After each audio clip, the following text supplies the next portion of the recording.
Hello everyone, welcome back to my YouTube channel mentor Shifali. सभी बच्चों के जैसे कि 10th के एग्जाम्स खत्म हो चुके हैं, हॉलीडे स्टार्ट हो चुकी है, पर हॉलीडेज में भी टेंशन हम लोगों को पड़ी है कि हम लोगों को आगे करना क्या है, फर्दर स्टडीज में हम लोग क्या करें। इसलिए हम अपनी छुट्टियों को एंजॉय नहीं कर पा रहे हैं।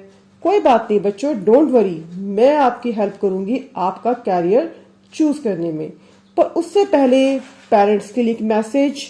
मेजोरिटी ऑफ पेरेंट्स यही सोचते हैं कि हमारा बच्चा मेडिकल लेगा तो डॉक्टर बनेगा, इंजीनियरिंग करेगा, नॉन मेडिकल लेगा। सोसाइटी में हम सबके सामने बड़ा प्राउड फील करेंगे कि हमारे बच्चे ने मेडिकल ली है, हमारे बच्चे ने नॉन मेडिकल ली है। पेरेंट्स, आपको शो ऑफ करना है या बच्चे का फ्यूचर सेट करना है? बच्चे का एरिया ऑफ इंटरेस्ट भी देखिए कि वो करना क्या चाहता है, या सिर्फ सोसाइटी को ही दिखाना है हम लोगों ने कि हमारे बच्चे ने मेडिकल ली है या नॉन मेडिकल ली है। चलिए, मैं आपको बताने लगी हूँ इस सेशन में कि आपका बच्चा 10th के बाद क्या क्या कर सकता है। देखिए, यहाँ पे मैंने डिफरेंट टाइप्स ऑफ कोर्सेज बताए हैं जो कि आप 10th के बाद चूज कर सकते हो। जैसे कि इसको 4 पार्ट्स में डिवाइड किया है मैंने, हम बड़े आराम से चलेंगे, आपको बहुत अच्छे से बताऊंगी मैं। यहाँ पे टाइप्स ऑफ कोर्सेज को मैंने 2 पार्ट्स में डिवाइड किया है, 4 पार्ट्स में डिवाइड किया है। क्लास +1 और +2 कर सकता है, इंजीनियरिंग भी कर सकता है, डिप्लोमास भी कर सकता है और सर्टिफिकेशन कोर्स भी कर सकता है। अब हम 1 बाय 1 जो है डिस्कस करेंगे कि किसके अंदर क्या क्या हमारे कैरियर अपॉर्चुनिटीज हैं और कैसे कैसे इनको करना है। तो सबसे पहले हम बात करते हैं क्लास +1 और क्लास +2 की। 10th के बाद आप अपने बच्चे को +1 क्लास में एडमिशन दिलाइए, वहां पे आप उसको मेडिकल दिला सकते हो। मेडिकल के अंदर जो है फिजिक्स पढ़ेगा, केमिस्ट्री पढ़ेगा, बायो पढ़ेगा, इंग्लिश पढ़ेगा। ये 4 सब्जेक्ट्स तो कंपलसरी होते हैं जो बच्चे को पढ़ने ही पढ़ने हैं। उसके बाद ऑप्शनल में 5th सब्जेक्ट वो फिजिकल एजुकेशन ले सकता है, हिंदी ले सकता है, म्यूजिक ले सकता है, फाइन आर्ट्स ले सकता है, कंप्यूटर्स ले सकता है, और भी बहुत सारे सब्जेक्ट्स होते हैं। ये डिपेंड करता है स्कूल के ऊपर कि स्कूल में ऑप्शनल में क्या क्या सब्जेक्ट्स जो है लिए हुए हैं।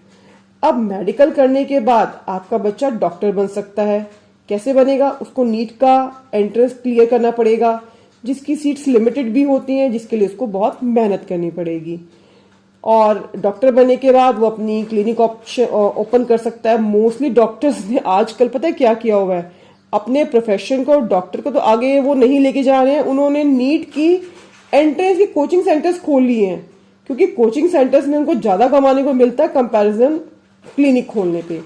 अगर वो डॉक्टर नहीं बनना चाहता तो वो फार्मेसी कर सकता है, साइंटिस्ट बन सकता है, बीएससी कर सकता है, बॉटनी में, जियोलॉजी में, अपने एरिया ऑफ इंटरेस्ट के हिसाब से वो आगे चल सकता है। और बहुत सारे कैरियर ऑप्शंस हैं जो वो चूज कर सकता है। वो मैं आज नेक्स्ट वीडियो बनाऊंगी कैरियर गाइडेंस की, आप वहां देखिए।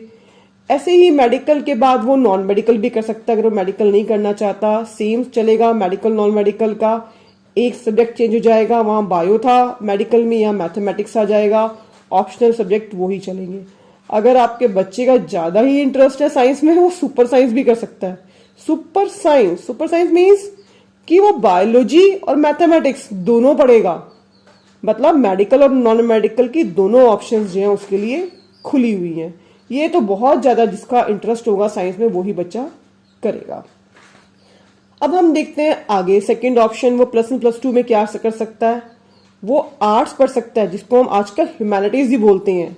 इसमें भी 5 सब्जेक्ट्स कंपलसरी होती हैं। एक कंपल्शन में लैंग्वेज तो इंग्लिश सब में चलेगा ही चलेगा, बाकी ऑप्शन में इकोनॉमिक्स हो गया, हिस्ट्री हो गया, पॉलिटिकल साइंस हो गया, geography, sociology, philosophy, psychology, computer science, Hindi, regional language, mathematics and so many options. ये भी डिपेंड करता है स्कूल के ऊपर कि स्कूल में क्या क्या ऑप्शंस जो हैं अवेलेबल हैं। अब ह्यूमैनिटीज के साथ तो स्कोप और ज्यादा बढ़ जाता है। बच्चा साथ साथ गवर्नमेंट जॉब की प्रिपरेशन कर सकता है, साथ साथ अपने कोचिंग सेंटर खोल सकता है, ट्यूशन दे सकता है। इनफैक्ट +2 में ही बच्चा ट्यूशंस दे के अर्निंग स्टार्ट कर देता है ह्यूमैनिटीज के अंदर, और गवर्नमेंट जॉब्स के प्रिपरेशन स्टार्ट कर देता है। तो ये फील्ड भी बहुत अच्छी है। खाली साइंस और के अंदर मेडिकल नॉन मेडिकल ही अच्छी नहीं है, सभी बहुत अच्छी हैं, और सभी के अंदर सभी बहुत जॉब ओरिएंटेड स्ट्रीम्स हैं। नेक्स्ट आता है हम लोगों का कॉमर्स। कॉमर्स में वही 5 सब्जेक्ट्स कंपलसरी, जिसमें accountancy, business studies, economics, English तो पढ़ना ही पढ़ना है, साथ में ऑप्शन में आप फिजिकल पढ़िए, हिंदी पढ़िए, म्यूजिक पढ़िए, फाइन आर्ट्स पढ़िए, कंप्यूटर्स पढ़िए या मैथमेटिक्स पढ़िए। मतलब 5 सब्जेक्ट्स तो आपको कंप्लीट करनी करनी है। 6th भी ले सकते हो एडिशनल, जो भी आप कर सकते हो, लेना चाहते हो। कॉमर्स की स्ट्रीम में तो पहले दिन फर्स्ट चैप्टर से ही बच्चा पैसे में खेलना शुरू कर देता है। फर्स्ट चैप्टर इन लोगों का मनी से शुरू हो जाते हैं वहाँ चैप्टर। तो इसके अंदर भी साथ साथ वो गवर्नमेंट जॉब की प्रिपरेशन भी कर सकता है, अपने ट्यूशंस या कोचिंग सेंटर भी स्टार्ट कर सकता है। उसके बाद वो CA, CS, BCom, BBA, so many options जो अवेलेबल होती है कॉमर्स वाले बच्चे के लिए। अब यहाँ पर तो मैं आपको सिर्फ 10th के बाद बता रही हूँ कि आप क्या क्या चूज कर सकते हो। कैरियर गाइडेंस के लिए जो है आप नेक्स्ट वीडियो देखिए, वहां मैं आपको यहाँ पर डिटेल में बताऊंगी कि कितने कितने पैकेजेस दे सकता है और क्या क्या ऑप्शंस जो है उसको फर्दर मिल सकती हैं। अब हम चलते हैं नेक्स्ट की तरफ।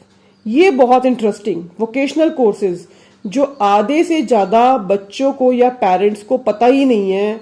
हम सिर्फ ये जानते हैं कि हमें मेडिकल पढ़ना है, नॉन मेडिकल पढ़ना है, कॉमर्स पढ़ना है या ह्यूमैनिटीज पढ़ना है। एक वोकेशनल कोर्स भी है जो CBSE की तरफ से ही है, और ये बिल्कुल साइंस में मेडिकल, नॉन मेडिकल या कॉमर्स की तरह ही होता है। यहाँ पे भी हम 5 सब्जेक्ट्स पढ़ते हैं। 5 सब्जेक्ट्स के अंदर इंग्लिश अभी कंपलसरी पढ़नी होती है। अब बच्चे का ना ही मेडिकल में इंटरेस्ट है, ना ही नॉन मेडिकल में, ना ही कॉमर्स में, उसका फैशन डिजाइनिंग में इंटरेस्ट है, तो वो +1 +2 से ही फैशन डिजाइनिंग के सब्जेक्ट्स पढ़ने शुरू कर देगा जो CBSE की तरफ से ही दिए गए हैं, जिसमें वो 3 सब्जेक्ट्स फैशन डिजाइनिंग के पढ़ेगा, एक इंग्लिश पढ़ेगा, एक ऑप्शनल पढ़ेगा। इसी तरह अगर वो टेक्सटाइल डिजाइन पढ़ना चाहता है तो वो 2-3 सब्जेक्ट टेक्सटाइल डिजाइन के पढ़ेगा, जैसे कि हम मेडिकल में फिजिक्स, केमिस्ट्री, बायोलॉजी पढ़ते हैं। इसी तरह यहाँ पे टेक्सटाइल डिजाइन के हम लोग सब्जेक्ट्स पढ़ेंगे। टूरिज्म करना चाहता है तो टूरिज्म के सब्जेक्ट्स पढ़ेगा, बाकी जो कंपलसरी सब्जेक्ट्स हैं वो पढ़ेगा ही पढ़ेगा। तो आप देख सकते हो कि वोकेशनल कोर्सेज की लिस्ट बहुत लंबी है। यहाँ पे बच्चे की हर चॉइस अवेलेबल है जो बच्चा बनना चाहता है। अब इसमें मोस्ट इंटरेस्टिंग देखो, जो मेरे को बड़ा इंटरेस्टिंग लगता है वो है इंफॉर्मेशन टेक्नोलॉजी। इंफॉर्मेशन टेक्नोलॉजी मतलब वो कंप्यूटर्स के सब्जेक्ट ही +1 से पढ़ने शुरू कर देगा। 3 सब्जेक्ट कंप्यूटर के पढ़े उसने, एक इंग्लिश पढ़ी, प्लस एक ऑप्शनल में चाहे फिजिकल पढ़ ले, चाहे फाइन आर्ट्स पढ़ ले, मैथ्स पढ़ ले, और जो भी स्कूल में अवेलेबिलिटी है वो पढ़ सकता है। ऐसे शॉर्ट हैंड में स्टेनोग्राफी पढ़ सकता है, और बहुत सारे लिस्ट देखो वोकेशनल कोर्सेज की कितनी लंबी है। टैक्सेशन पढ़ सकता है, रिटेल पढ़ सकता है, automobile, electronic technology, medical diagnostic, banking, insurance, beauty and wellness, electronic technology, AC refrigeration. मतलब वोकेशनल कोर्सेज की लिस्ट बहुत लंबी है। यहाँ पे वो अपनी चॉइस के अकॉर्डिंग कुछ भी यहाँ पर पढ़ सकता है। अब वोकेशनल कोर्सेज का फायदा बहुत है। वोकेशनल कोर्सेज के अंदर जो है बच्चे की प्रैक्टिकल स्किल्स जो है बहुत ज्यादा स्ट्रांग हो जाती हैं, और 12th के बाद से ही वो अपना डायरेक्ट कोई बिजनेस शुरू करना चाहता है या जॉब करना चाहता है वो भी उसको अवेलेबल हो जाती है, क्योंकि इसकी प्रैक्टिकल नॉलेज वोकेशनल कोर्सेज से अवेलेबल हो जाती है। तो अब हम लोगों ने यहाँ पे दोबारा हम देखते हैं, +1 में हम लोगों ने देखा कि बच्चा साइंस पढ़ सकता है, ह्यूमैनिटीज पढ़ सकता है, कॉमर्स पढ़ सकता है, और वोकेशनल कोर्सेज पढ़ सकता है, जो कि मैंने आपको डिटेल में बताए हैं। नेक्स्ट आते हैं हम इंजीनियरिंग की तरफ। 10th के बाद बच्चा +1 +2 नहीं करना चाहता, वो इंजीनियरिंग करना चाहता है, तो वो भी कर सकता है। इसके लिए उसको डिप्लोमा कोर्सेज में एडमिशन ले सकता है, जैसे कि diploma in computer science, diploma in mechanical engineering, in civil engineering, electrical engineering, textile engineering, electronic engineering and architectural engineering. इसके अंदर क्या होता है कि बच्चे को 10th में साइंस और मैथ्स जो है पढ़ा होना जरूरी है, अगर वो ये सब इंजीनियरिंग के डिप्लोमास करना चाहता है। और इनका जो पीरियड होता है, ड्यूरेशन टाइम होता है, वो 3 इयर्स का होता है। अब सबसे इंटरेस्टिंग बात यह है कि 3 इयर्स का डिप्लोमा करने के बाद अगर बच्चा प्रॉपर इंजीनियरिंग में बीटेक करना चाहता है, तो वो बीटेक में लेटरल एंट्री स्कीम के अंडर 2nd ईयर में एडमिशन ले सकता है, और वहां से जो है अपनी बीटेक को, प्रॉपर इंजीनियरिंग को स्टार्ट कर सकता है। नहीं तो डिप्लोमा करने के बाद भी उसके पास बहुत सारी ऑप्शंस आ जाती हैं। जॉब के लिए अपना प्राइवेट काम करना शुरू करना चाहता है वो भी कर सकता है। और ये सब डिप्लोमास जो हैं, बहुत सारी प्राइवेट यूनिवर्सिटीज हैं, गवर्नमेंट यूनिवर्सिटीज हैं, वहां से जो वो लोग कर सकते हैं। अब सबसे इंटरेस्टिंग बात ये है कि अगर ये डिप्लोमा करने के बाद बच्चा अब्रॉड जाके पढ़ना चाहता है, तो वो डिप्लोमा के बाद डायरेक्ट पीजी डिप्लोमा कर सकता है वहां पर। तो उसके कम से कम 2 साल बच गए प्लस टू के। उसने अगर प्लस टू करी होती, प्लस टू के 2 साल लगाता, प्लस वन प्लस टू के 3 साल वो ग्रेजुएशन के लगाता, 5 साल हो गए। उसके बाद वो अब्रॉड जाके पीजी डिप्लोमा करता। लेकिन यहां पर डिप्लोमा करने के बाद 3 साल का डायरेक्ट पीजी डिप्लोमा में वो एडमिशन ले सकता है अब्रॉड में।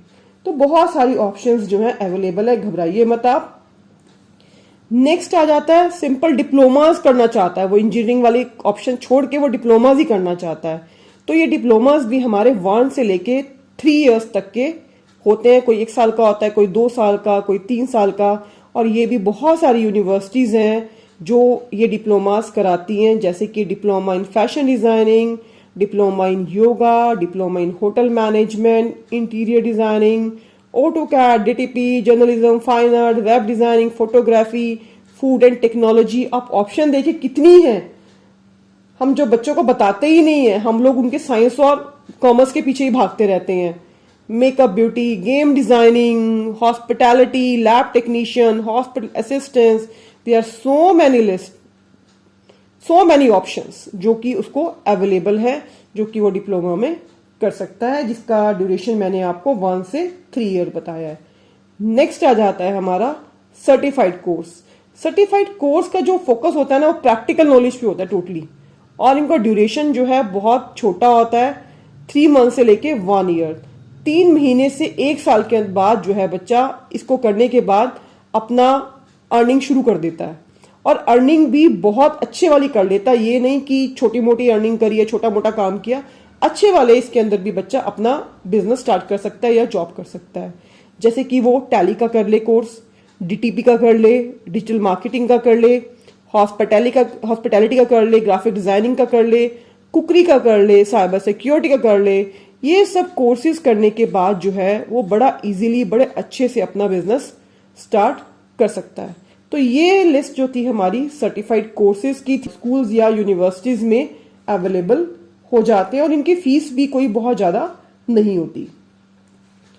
तो आई होप कि जो मैंने आपको बताया वो बहुत आपको समझ आया होगा और अच्छा भी लगा होगा। और जितना मैंने आपको बताया है ये मेरा खुद का प्रैक्टिकल एक्सपीरियंस है जो मैंने किया हुआ है, और उसी को प्रैक्टिकल एक्सपीरियंस को ही मैंने आपको यहाँ पे शेयर किया है। एक्चुअल में जो मैंने देखा हुआ है, यहाँ पे कोई मैंने कॉपी पेस्ट नहीं किया कहीं से भी। ये मेरा प्रैक्टिकल एक्सपीरियंस जो मैंने आपको बताया है। अब नेक्स्ट जो मेरी वीडियो आएगी वो यही आएगी कि कैरियर गाइडेंस के अंदर कि बच्चा आगे जो है इन सब कोर्सेज को करने के बाद और कहाँ कहाँ फर्दर एडमिशन ले सकता है, या फर्दर डिटेल में बताऊंगी आपको कि कहाँ कहाँ वो जॉब कर सकता है।